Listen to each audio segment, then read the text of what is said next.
Good evening and thanks for joining us. A treatment performed on thousands of MS patients in an attempt to relieve their symptoms is coming under fire. A University of British Columbia doctor says liberation therapy is in fact ineffective. Angie Mellon has more on a local resident and her experience with the treatment. In 2010, Marilyn Mark was able to walk without assistance again, which she credits to liberation therapy.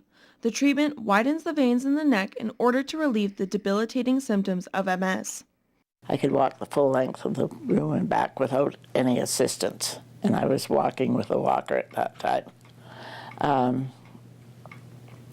I could squat and stand back up without hanging on to anything. It was just like you flipped the switch. The treatment wasn't available in Canada. She had to travel to California, spending thousands of dollars to do so. And it is expensive. We were fortunate we could pay for it. But it wasn't open to everybody because of the financial end of it. According to a study led by the University of British Columbia and Vancouver Coastal Health, liberation therapy is ineffective at treating MS. In a news release, Dr. Anthony Trabulsi says he hopes these findings will persuade people not to pursue the therapy. Although the positive effects of the treatment didn't last for Marilyn, she doesn't regret it. They're probably not thinking 16 months is very long to have improvement. But when you haven't got any improvement or any hope of improvement, that's what was important to me. The MS Society says that the liberation therapy, although debunked, provided a source of hope. We learned through CCSBI was the tremendous amount of hope within the MS community for answers to a disease that has so many questions and that poses so many questions. And so the research currently underway being funded by the MS Society is giving that cause for hope. As for Marilyn, she's hoping the research will lead to a breakthrough. But there's been no study on the progressive, and they're finally starting to do that. And so hopefully there's something comes up. Angie Mellon, Newcap News. Well, a high-ranking member of the White Boy Posse gang has been convicted in a third homicide. Joshua Petrin received a 10-year sentence Friday in Edmonton after pleading guilty to manslaughter for the 2008 shooting of an Edmonton man. The 34-year-old is already serving a life sentence for the 2012 murder of a Saskatoon mother who was shot accidentally in her home. His sentences will be served concurrently. And the wastewater treatment plant project back in front of City Council during today's meeting. City Hall reporter Adam McVicker has more from the discussion. A shorter meeting inside City Hall as City Council met for the 5th time in 2017. First up on the agenda was a review of all active bylaws and policies. What City administration did was put together a lengthy report of all the bylaws and policies and placed them in order of priority and need for a review. City Council took that as information and are going to review all the active bylaws and policies at their strategic planning meeting later in the year. Up next was the computer and software refresher. What the city does is every 4 years they replace aging laptops, desktops, and software with brand new equipment. But the conversation quickly turned from new computers to the RFP process. The RFP process is the request for proposal process. Councillor Aaron Buckingham brought up the fact there were no local companies in the running for the bid for the project. He asked the question if the city could make the process a little easier for local companies to place their bid. And last but not least, the wastewater treatment plant project back in front of City Council yet again. What the city did was they hired on ISL Engineering and Land Services to be the owner's engineers for the project. We also got a better idea of the timeline for this project. The city's hoping to have shovels in the ground by late 2018, but they did say they need that funding from the federal and provincial governments by June 15th, or all work will stop before that July 1st, 2017 deadline. We're going to have all of this and more throughout the week on Newcap News. Back to you. 2 local dentists are back from Nicaragua as part of an annual dental brigade with an Edmonton charity called Change for Children. But they also help the community far beyond just their dental expertise. Chantel Germo explains. Dr. Johnson's third and Dr. Jamal's 10th trip to Central and South America was full of long hours of performing free dental work on rural locals in Nicaragua.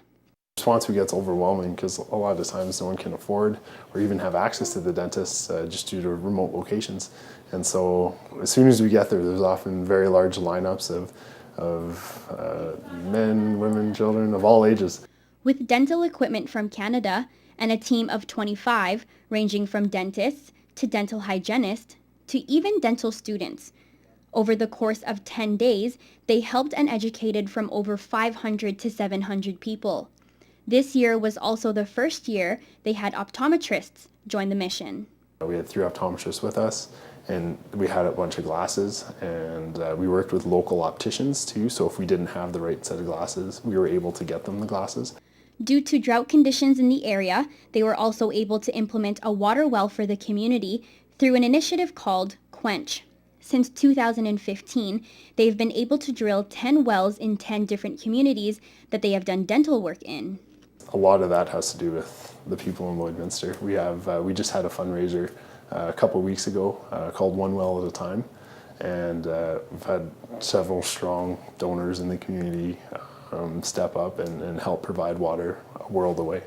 Dr. Neki Jamal will be going back in a few months to see the progress of the water wells and will continue the dental brigade next year. It just felt really privileged to have the opportunity to go to school and be able to provide those services to people that don't have access to it. Chantal Germo, Newcap News.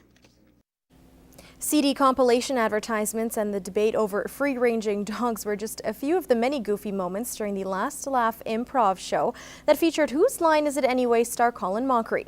Audience members were chuckling start to finish, and it was a night to remember for LCHS students too. Josh Ryan was there and has the details. And if you pet them firmly but gently while holding hopefully their head. Tragedy, suspense, romance, and more were performed with hilarious brilliance at the Vic Juba Theatre, where a crowd of more than 400 people came out to see one of Canada's comedic icons, Colin Mochrie. The Whose Line Is It Anyway star delighted spectators in a setting that he says he most enjoys. Improv is more of an intimate art, so I love smaller houses. I love feeling closer to the audience because you really feel their energy and you feed off it. The show began with the LCHS improv troupe, and eventually one lucky student, Alex McDonald, got to perform on stage with Mochrie, Lloydminster native Scott Patey, and other professional improvisers. Oh, you've broken the curse! Apparently this dragon used to be these people. It felt really awesome because I don't get to perform with other people that aren't just my fellow improvisers most of the time. Patey has been involved with The Last Laugh since his friend drama teacher Simon Stang first started the show, and says it's incredible to see how far it has come. To see his passion as a drama teacher, and of course my passion for the arts and doing this for a living, and to be able to share that and hopefully inspire students and young minds is an unbelievable feeling. Mochrie also enjoyed the experience of seeing and working with the students, which he says shows the progress of improvisation as a comic art form. One of the things I'm proudest about Whose Line is that it sort of got improv into the consciousness of the public, and it started improv troupes. So kids like this get a chance to do improv. If there was one thing Mochrie hoped stood out as a lesson for the students, it was to remain relaxed and have fun at all times. The beauty of improv is you can do it anywhere, and as long as you have an audience, that's all you need. And even for Patey, who's worked with Mochrie in the past, it was a night he'll never forget. For me, in my improv bucket list, like a huge checkoff, and to be able to bring him here and share that with the students was unbelievable. Have a good night! Josh Ryan, Newcap News. The Borders City Collectors Show and Sale celebrated a quarter of a century in Lloydminster this weekend. In this week's edition of Retrospect, Gina Martin shows us how the show has changed in the last 25 years.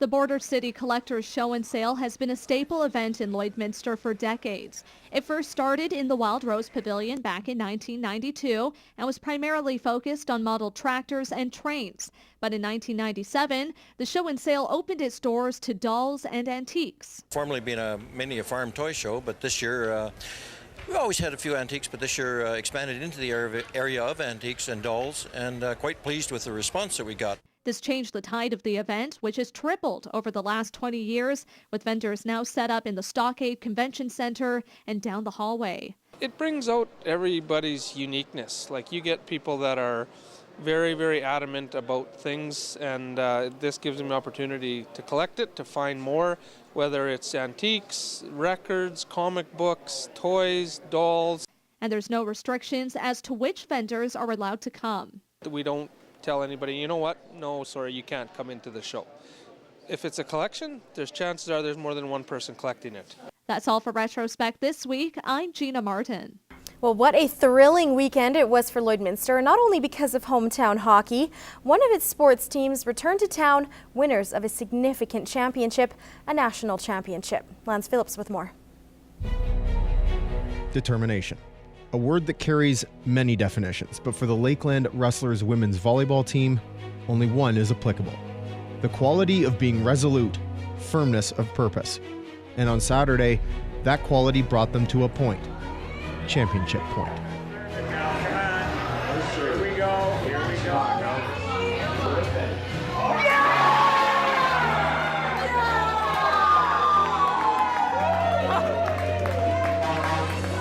And with that loud cheer from fans over 1,500 kilometers away, the Rustlers made history, providing the school with its first national championship.